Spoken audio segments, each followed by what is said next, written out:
Hello everybody, welcome back to some repo. We are doing just a solo run, going over kind of the thought process, some tips and tricks, and again, if you want to comment anything you want to see on here, or any questions you have about it. Like, I get questioned a lot when I'm playing this solo on stream, or whenever, about like what I'm doing, or how I'm doing, or you know, why solo versus with people, and I don't mind either way. I love playing with people or solo, but just figured I'd go through the thought process, show a couple of things. If you are going to play solo, this might help a little bit.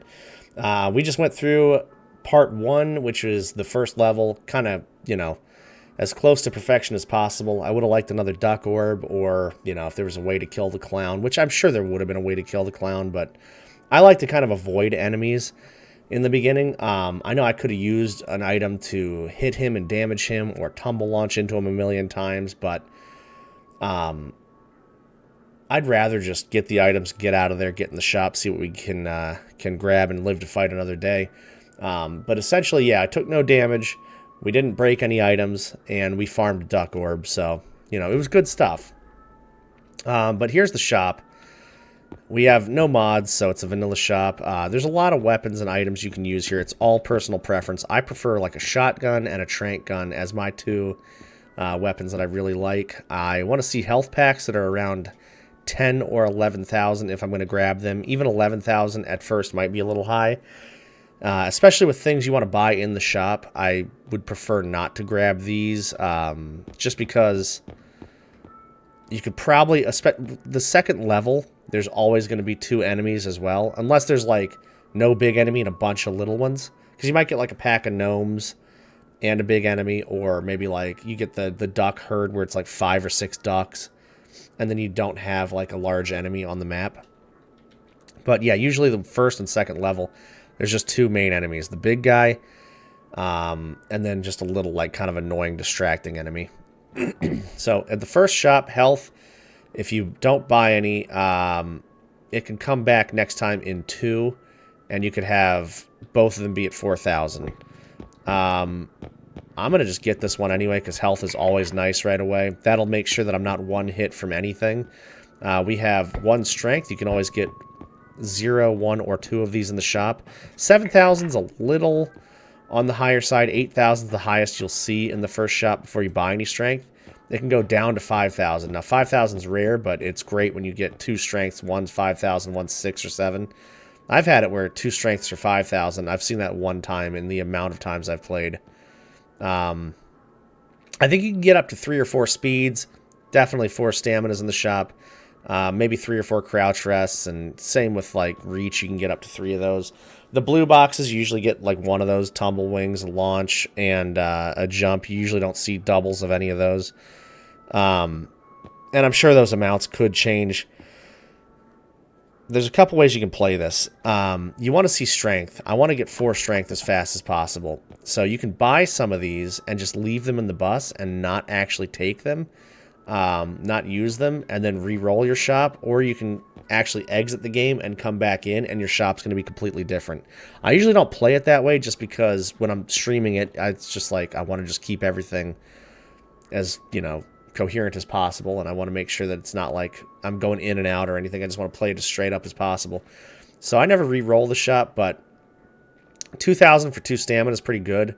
Might want to get that anyway. This stamina, or crouch rest, 4 more stamina, recovery speed, if you have 1 of them here, and you get it at 6,000, it's going to boost up. This is with anything you buy in the shop, but specifically this one, it's going to boost up the next shop's value on these. So if I bought 1 at 6,000, that's a great price for this one. But then next time, it's going to boost those few up, and they can be at different prices. So you're ending up possibly spending more long term. So I might not buy this yet and just hope for like maybe 2 or 3 next time that I can buy at this cheap rate. Same with stamina. So the stamina is at 2,000 right now. If I buy 1 of these, the next round it'll be at $3,000 for a stamina. If I buy both these, it'll be around 4,000 or 5,000. So if I get 2 now at 2,000 each, that's 4,000 total. And then I come back in, and I'll have a higher amount to actually spend on these. It'll cost me more. But if I buy these 2 now versus buying 1, Like, if I just bought one of these, let's say, it would be better to save it for the next shop, because if I buy one, it'll push it up, is what I'm saying. Like, that threshold will go up a little bit more. This is the last thing I want to really go over in the shop as far as upgrades go, and it's so annoying. This is a player map count upgrade. For what it does is, like, if you look at this little box in the middle under the map there, it tells you how many players are alive. When you're on solos, and specifically single player, it makes no sense. Like, I know why they have this here, because you can add people to your game later on and make it not a solo run. But it's just going to waste a shop item here. So only 10 upgrades can spawn at once.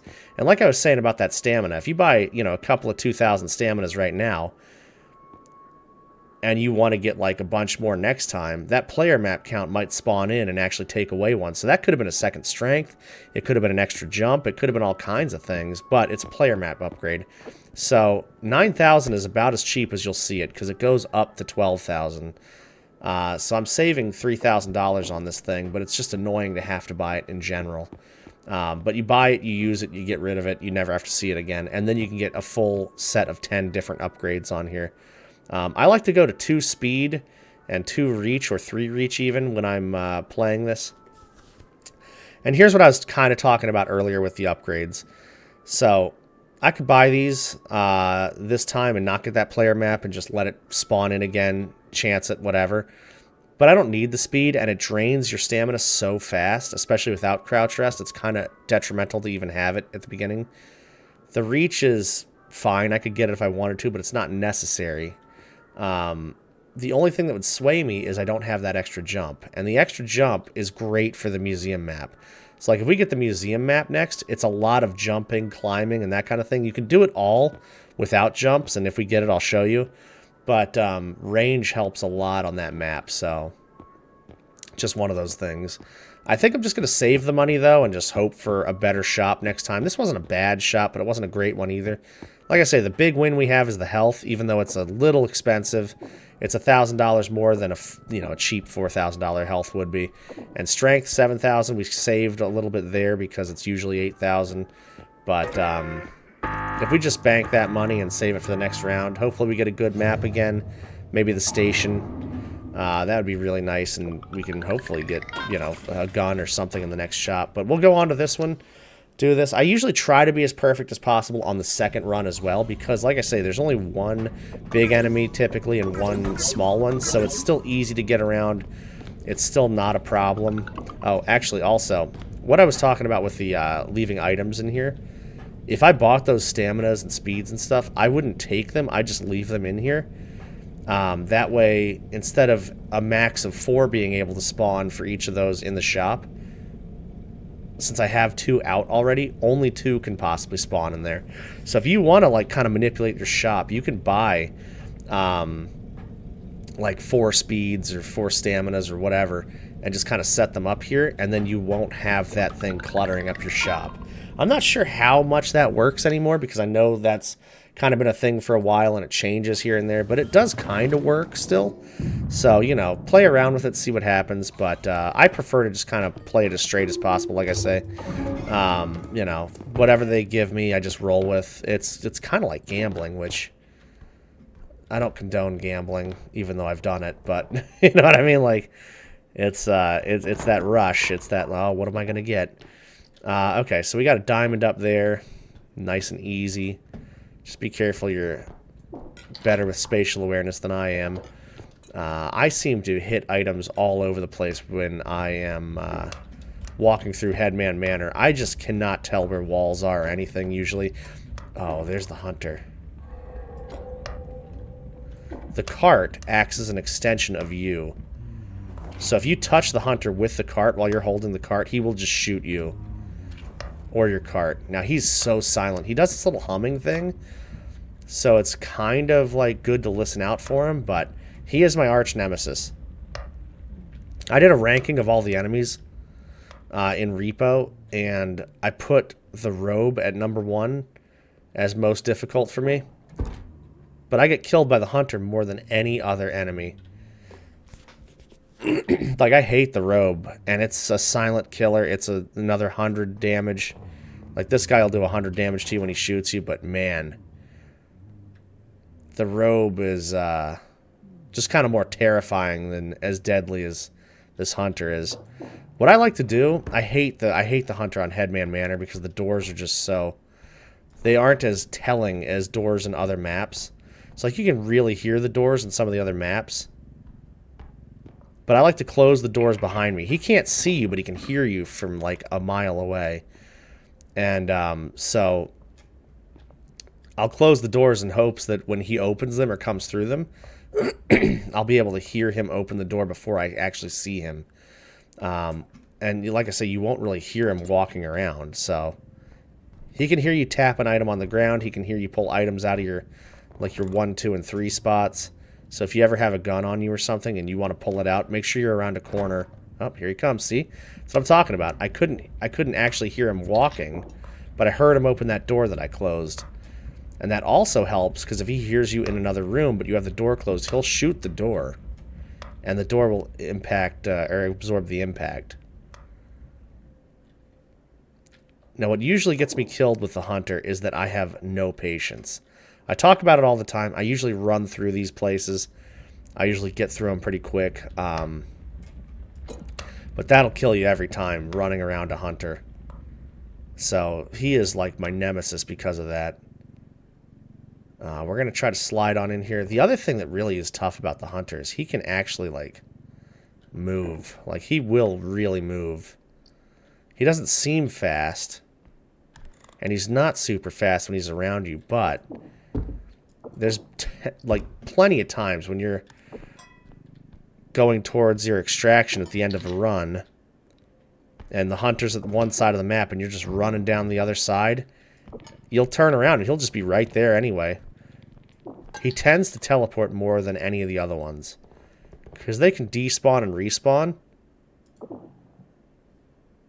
I can hear his humming, but I can't see him yet. So what I'm hoping to do is with this doll, since it makes noise, it messes with the respawn timers. It also attracts enemies because of the ping of the noise. What I'm going to try to do with that doll is... Oh, there's another one down here. Man, that's pretty brutal. I don't like throwing them in the cart because they damage items in the cart, and it's kind of hard to place them in the cart.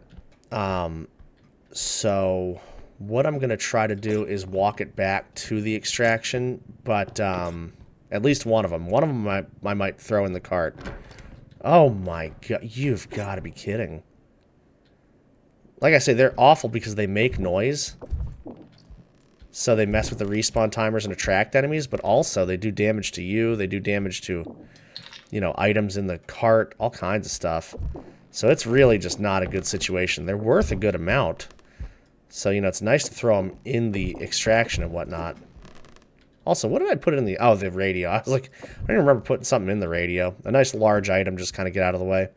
Headman Manor's tough because a lot of the items on here are very loud and make a lot of noise. This music box, for instance, and then, like, we have the harp, the piano, that kind of thing. You're not going to see any of those really large items like the harp or the piano on this level. Level 2 run, because the map's not really big enough. The quotas won't be high enough to justify it. So you don't have to worry about those spawning in. Let's see. So this doll, you scroll wheel away from you when you carry it back to the extraction. I'm going to just see if I can do it real quick with one of these. And that way it won't hurt you. And it won't keep... It's going to naturally try to come towards you. So I'll show you in one sec. I'll pick it up. It's going to be so annoying. So get ready for that fun. But since I think the hunter's kind of despawned... Yeah, so look, you just keep scroll wheeling away from you.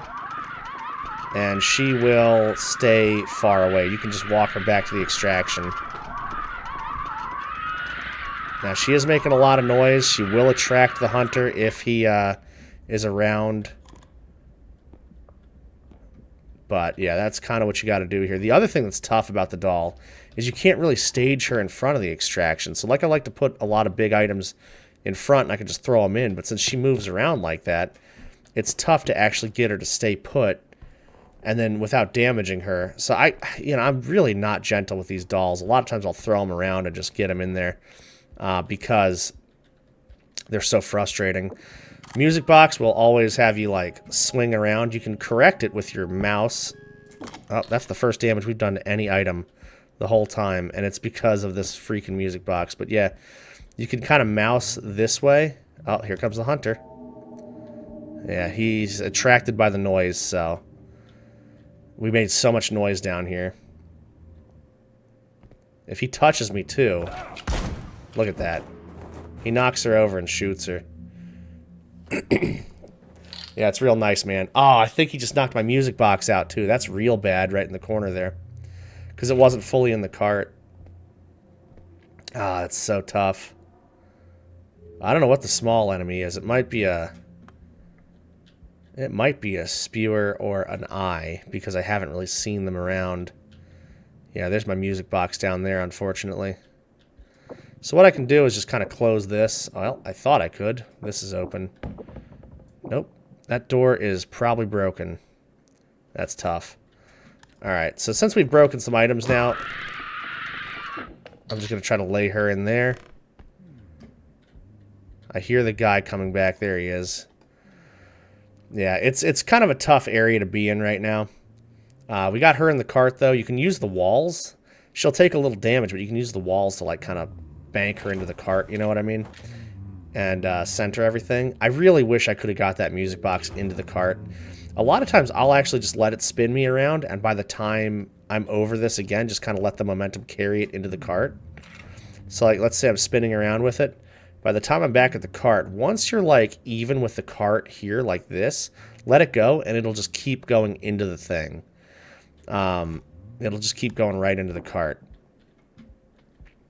I can kind of demonstrate that, although it's tucked away in here, which is kind of annoying. Yeah, see? It would have gone right in if she wasn't in the way, but you see what I mean. So, like, I pick it up. It gives me a little time, like a second, before it actually opens up, and then I just let it fling right in there. So there's two ways to do that. Two ways that work pretty well. I actually just found out that you could correct it by going to the left, because it naturally wants to drag you to the right, but I don't know if this doll is going to go into this cart very easily, so I'm just going to leave that there for now, and we can either walk it to the next extraction, or we can... Oh, there's the eye. I knew it. Okay. Yeah, so that's a pretty tough combination, the eye and the hunter. Now, the good thing about the hunter is if the eye is attacking you, you can just kind of let it do its thing while the hunter's around and just calmly, like, even if you're losing a little health, just calmly let the hunter leave and then get out of the eye. You could even, like, crouch out of the eye and around the corner while the hunter's there. But the thing that gets people killed is panicking around the hunter because, you know, all the rules apply to you, but not to the enemies. So if the enemies are making noise on you or around you, they won't actually, like, attract the hunter. See, that's tough. He walked into me. So if he walks into you, he will shoot you. Like, he doesn't care. So it's tough that he corners you around things like that, but, you know, it is what it is. And that makes the eye way more deadly because it'll do 2 damage per thing. Now, if you ever have the eye on you, what you can do is either get out of the room and around a corner, or you can get behind something. Just break line of sight. And they actually show you line of sight, too, which is really nice. I love that about the eye. Even though I hate the eye and it scares me literally every time, if you're running and you have an item in your hands, you will drop the item, too, most of the time, or throw it. If you're running with the cart, you'll probably have an item go flying out of the cart because of the eye. It's kind of tough, but I do like that they have that line of sight thing. You can always break it. What I also like to do is if you have a health pack on you or something, you can actually pull it out and place it in front of the eye. Oh my god, this guy's relentless. You can, yeah, place the health pack in front of the eye and block it from, block its line of sight from you. So we're just going to tag items now while he's around being weird. I'm going to run. Get out of the way here. We're going to find the other extraction, too, because I want to know where I can start staging more items and stuff. Now, he's, like I say, he moves if you ever get out of his room. So he'll be like right behind you a lot of times, even if you see him like in a different room far away. Jesus, see, look, that's what I'm saying. He's right there. Just being weird. Just being a weird guy. Yeah, run 2. Level 2. Anytime there's a hunter, it's just no joke. I mean, he just follows you around. And I really hate playing this way because, you know, you just... I mean, what do? You got to just wait for the guy. All right, so that's where the next extraction is, down that hallway, it looks like. If I get a few rooms away from him, we can kind of despawn him.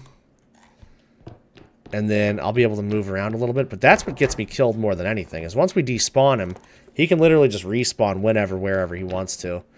And I'll be running around the house, and he'll just pop up in the next room over or something, and it scares the hell out of me. But this is why this guy is my nemesis. Like, of all the enemies, of all of them, this guy really is the one that gets me. And self-preservation definitely becomes a thing. So, like, as much as I want to, you know, collect as many items as possible or be as perfect as I can on this run, you just gotta kind of, you know, get in and get out. And I've tagged a bunch of items. We have a bunch in there. Nothing huge, which is great. Sometimes there's, like, you know, a vase on this map or something like that. And I have enough strength to just barely lift it into the cart. But if you, like, don't have strength on your first run or your first shop or anything like that, what you can do is just drag it. It just sucks dragging against a robe or a hunter because you might back right into them. And that's always pretty brutal. So we're going to play this as safe as possible and try to collect as much as we can. Let's see. Close that door.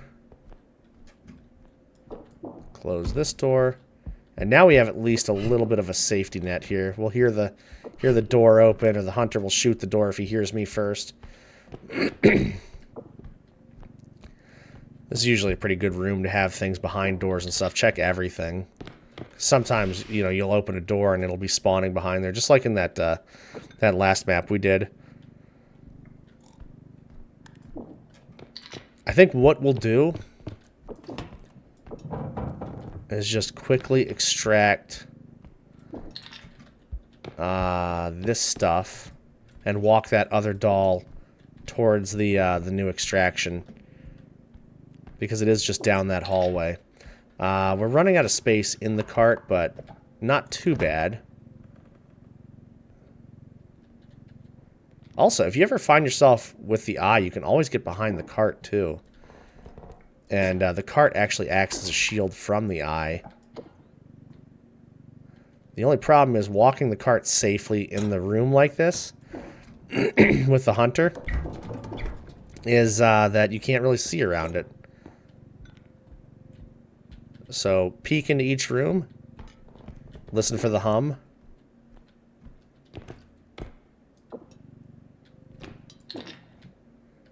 I am a little concerned, though, because,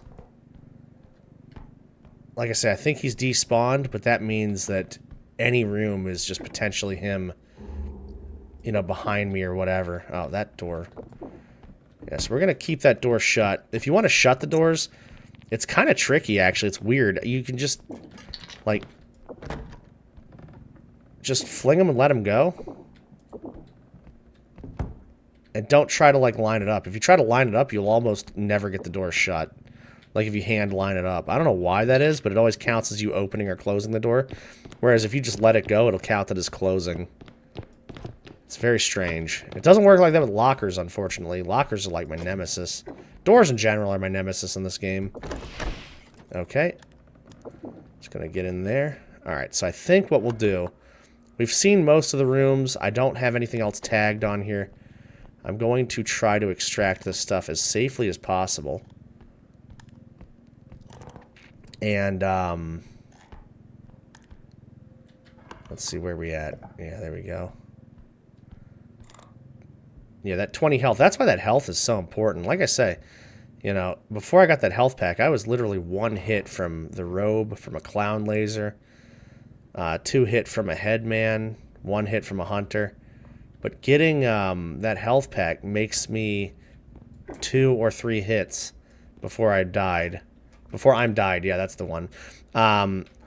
Before I'm killed by it. So, yeah, I think that the ghost girl, whatever. Yeah, I'm thinking of Lethal Company now.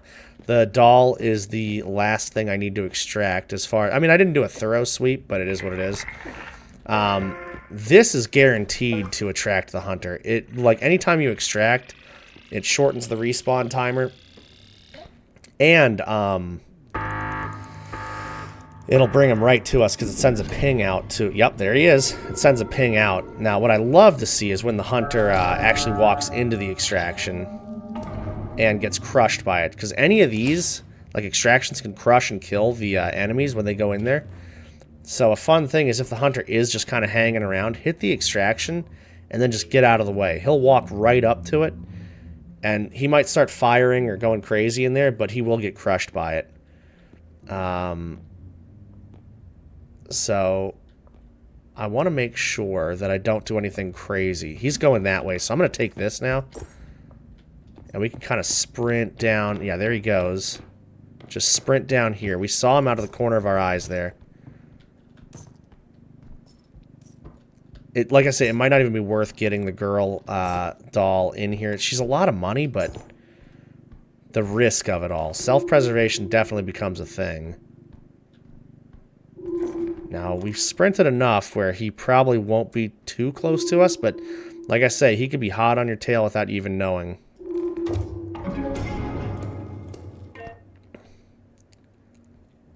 Two things that can happen here, and I think this is what I'm going to do. Okay, yeah, here he comes. I'm going to actually go under here so that hopefully I'm far enough away where his body can't actually get to me. So if he does try to, like, walk in front of me, he won't be able to, like, feel me and shoot me. Man, it would be great to kill him, but it won't matter since this is the last extraction. You can't really get the orb. Oh, man.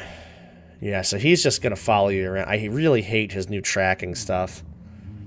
Him and the Stabitha, man, they just really are relentless in this game now. What I was going to say is, like, you can actually stage the sack. Like, I like to get this thing out of the cart and just kind of gently set it down. Gentler than that, of course, but, you know, 270 is not a big deal at this point. Gently set it down, and it can be an item we just throw in at the end. So in order to be as safe as possible getting this doll, what I can do is just bring the cart over, get her in the cart, and that way she won't be thrashing around and making noise the whole time. Yeah, and that way I'll be as safe as possible. The hunter hopefully won't hear me. There are ways to kill the hunter, like you can do the leg sweep thing, and you know, you can hit him with the tumble launch. I don't really mess with that. I'm usually just more of an extraction guy than I am like a death guy, like a killer guy in this. Okay.